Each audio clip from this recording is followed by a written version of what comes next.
Only 2 generations out of slavery, and Greenwood was more than just a neighborhood for its community.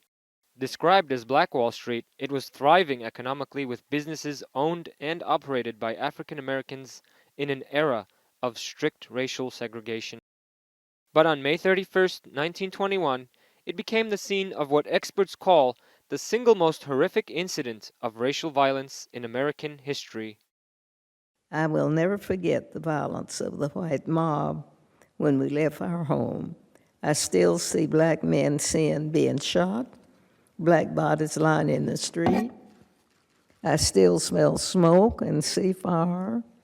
I still see black businesses being burned. I still hear airplanes flying overhead.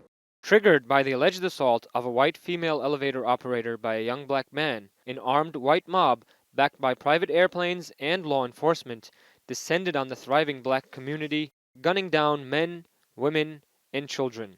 They destroyed over 60 black-owned businesses and over 1,200 homes. Human Rights Watch says nearly 300 people were killed, but some sources estimate a much higher death toll. Over 6,000 of the remaining residents were detained in internment camps. In just a single day, the mob decimated 35 square blocks of unparalleled black economic prosperity. 100 years on, while the search for mass graves still continue, a criminal investigation into the massacre is yet to be launched. I'm asking that my country acknowledge what has been happened to me, the traumas and the pain, the loss, and I ask survivors and descendants to be given the chance to seek justice. The town is a shadow of its former self, and it never fully recovered from the massacre.